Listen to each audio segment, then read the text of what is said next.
Islamic views and welcome to my channel Holy Quran Recitation. Views आज मैं आपके लिए सूरत आल इमरान के रुकू नंबर 4 की किरत लेके आई हूँ।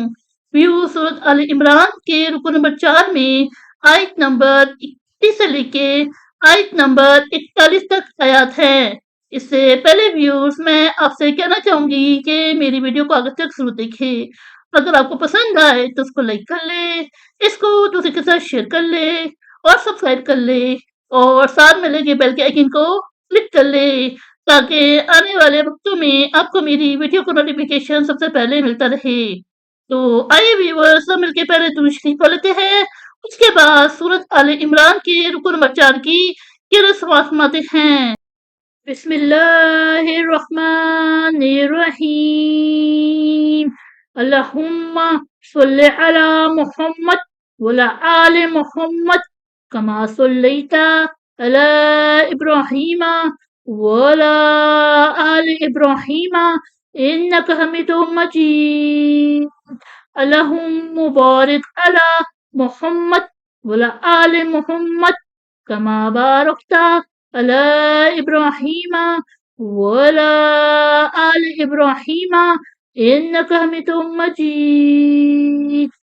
أعوذ بالله من الشيطان الرجيم. بسم الله الرحمن الرحيم.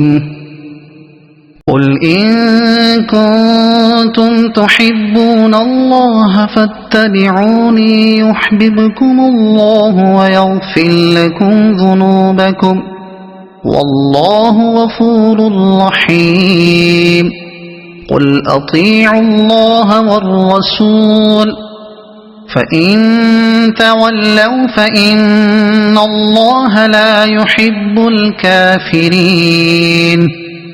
إن الله اصطفى آدم ونوحا وآل إبراهيم وآل عمران على العالمين ذرية بعضها من بعض والله سميع عليم.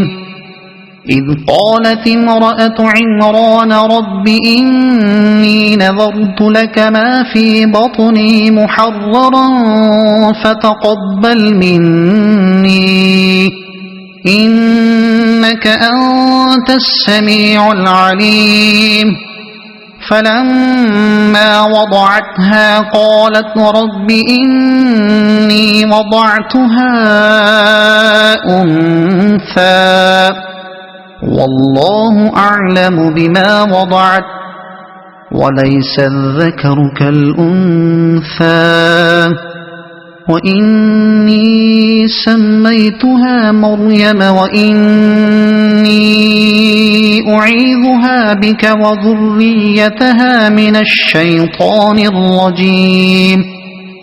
فتقبلها ربها بقبول حسن وأنبتها نباتا حسنا وكفلها زكريا. كلما دخل عليها زكريا المحراب وجد عندها رزقا قال يا مريم أنى لك هذا قالت هو من عند الله إن الله يرزق من يشاء بغير حساب. هنالك دعا زكريا ربه قال رب هب لي من لدنك ذرية طيبة إنك سميع الدعاء. فنادته الملائكة وهو قائم يصلي في المحراب أن الله يبشرك بيحيى مصدقا بكلمة من الله وسيدا وحصورا ونبيا وحسورا ونبيا من الصالحين قال رب أنى يكون لي غلام وقد بلغني الكبر وامرأتي عاقر قال كذلك الله يفعل ما يشاء قال رب اجعل لي آية قال آيتك ألا تكلم الناس 3 أيام إلا رمزا واذكر ربك كثيرا وسبح بالعشي والإبكار صدق الله العظيم.